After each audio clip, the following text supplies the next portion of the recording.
The Great Awakening. None can say for sure how many tomb worlds entered the Great Sleep, but it is certain that a great many did not survive into the 41st millennium. Technologically advanced although the Necrons were, to attempt a stasis sleep of such scale was a great risk, even for them. For 60 million years, the Necrons slept, voicelessly waiting for their chance to complete the Silent King's final order, to restore the Necron dynasties to their former glory. As the centuries passed, ever more tomb worlds fell prey to malfunction or ill fortune. For many, the results were minor, such as a disruption to the operation of the tomb world's chronostat or revivification chambers, causing the inhabitants to awaken later than intended. But some tomb worlds suffered more calamitous events. Cascade failures of stasis crypts destroyed millions, if not billions, of dormant Necrons. Some tomb worlds were destroyed by the retribution of marauding Eldar, their defense systems overmatched by these ancient enemies.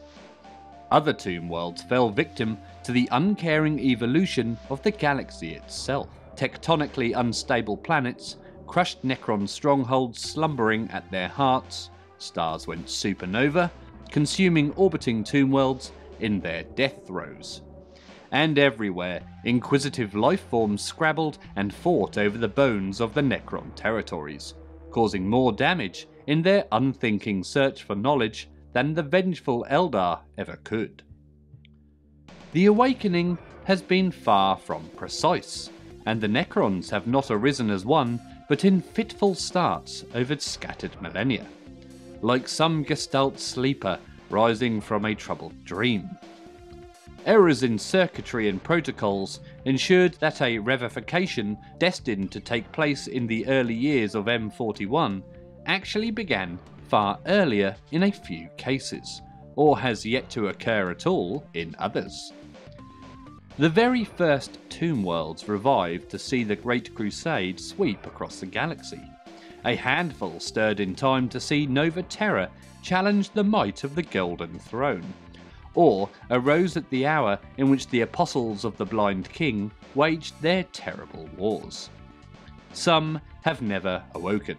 Even now, at the close of the 41st millennium, billions of Necrons still slumber in their tombs, silently awakening the clarion call of destiny. It is rare for a tomb world to awaken to full function swiftly. With but the slightest flaw in the revivification cycle, the engrammatic pathway of Sleeper scatters and degrades.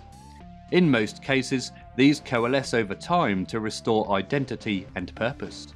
But it is a process that can take decades, or even centuries, and cannot be hurried. Sometimes recovery never occurs, and the Sleeper is doomed forever to a mindless state. There are thousands of tomb worlds scattered throughout the galaxy whose halls are thronged with shambling automatons. Necrons whose minds fled during hibernation and whose bodies have been co-opted by a tomb world's master program in an attempt to bring some form of order to their existence. Other Necrons refer to such places as the Severed Worlds, and they loathe and fear their inhabitants in equal measure. None of this is to say that even an individual lucky enough to achieve a flawless revivification awakens alert and aware. One of the hidden tyrannies of biotransference was how it entrenched the gulf between the rulers and the ruled, for there were not resources enough to provide all Necrontair with bodies capable of retaining the full gamut of personality and awareness. Thus, as ever was the case, the very finest bodies went to individuals of high rank, the Phaerons and Overlords, their Cryptects and Nemesaurs. For the professional soldiery, the merely adequate was deemed appropriate. As for the common people, they received that which remained, comparatively crude bodies that were little more than lobotomized prisons. Numb to all joy and experience, they are bound solely to the will of their betters, their function meaningless without constant direction. Yet, even here, a tiny spark of self-awareness remains, enough only to torment the Necron with memories and echoes of the past it once knew.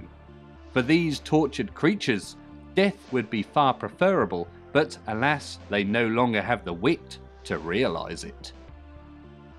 Thank you very much for watching.